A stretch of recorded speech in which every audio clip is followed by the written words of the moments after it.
Hi there, Sandra here from Create in Spain. Today's card is going to be a fun one. It's an interactive card and I'm starting off with this funny shaped piece here. The first thing I need to do is to apply a little bit of glue to this.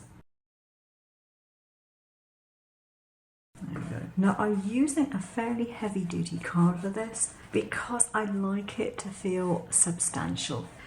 Now I've cut out two of the baby's heads. You notice they are not drawn, and this is because you can, if it's not drawn anyway, you can draw whatever type of face that you like on it. So I've cut out two, again with the idea that it is going to make it a little bit more substantial and able to resist a bit of wear and tear. So the other thing I've got is the card front panel. Now this is cut very slightly smaller than the A6 card I intend to use it for.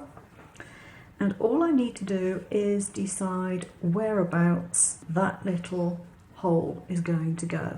Now that depends on how much of it you want sticking out here. I've made it long enough so that it's definitely long enough for this size card.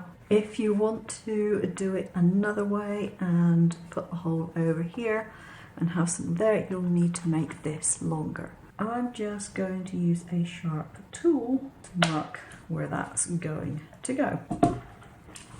There we go, a hole is punched in because I'm actually going to use a rivet in order to attach it.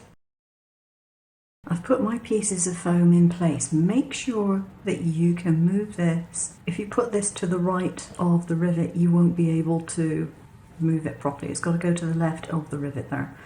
This one, not quite so drastic because that's simply a stopper. But if you can't move it up, your card's not going to work very well. If you don't have any rivets or something to set rivets with, then you can use one of the two-pronged pins that you get where they go out on the other side of the card. Now the great thing about having cut out two of these heads is that when you make a complete mess of colouring the first one, you can stick it on the back and nobody will know any different. And indeed I did. What I did was I forgot that I was using an alcohol marker to actually draw the design in the first place, and then of course I was colouring with an alcohol marker and I went in with the wrong end of the tip and ended up smearing the black into it. Not a good look, but because I had the second one already cut out, I could simply do it again. This time I went in with the coloured alcohol markers and then drew the face afterwards. Much better idea. On the back of this, at the very top, I have put another piece of the same foam that I've put here. And the reason for that is because I want to make sure that it doesn't get bent, that it's going to stay nice and flat, and it adds a little bit of extra support there. So what you need to do is to glue that onto your piece, your moving piece here, depending on where you want it. And I'm not going to have an awful lot of overlap there, but I've got a strong glue and I'm quite happy with that. I'm just going to draw a little line. It's up to you. On the drawing that I did, I chose to do kind of like a quilt type thing. So like that. So if you want to do that, you just need to do some diagonal lines. There we go. That's roughly the pattern that I want. It is important, if you don't do very much drawing with alcohol markers, that you test your colours on the paper that you are using, the paper or the card, whatever it's going to be, because it does make a difference what they look like. I did a video ages ago and I showed the difference between this paper or the card, which is Fabriana, and a cheap and cheerful one, and the colours were just completely and utterly different with the same pens.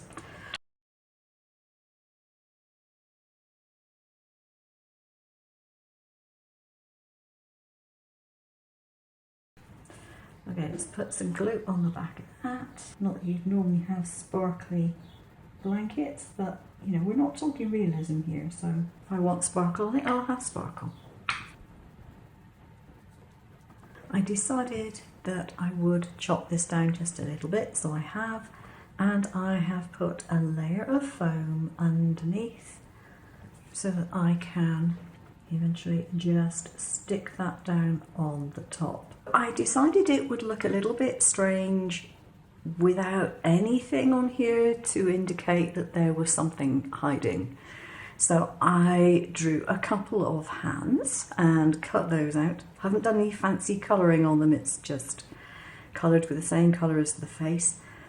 And I've put a congratulations stamp on here. Now, normally it would be quite difficult to do this because it's already raised up. However, I have a little tip for you. This is the Tim Holt stamping platform, and normally I use it so that you have it on clear stamp. What I did was I turned it around so that it's on rubber stamp because those are thicker, and it stamped it really, really well.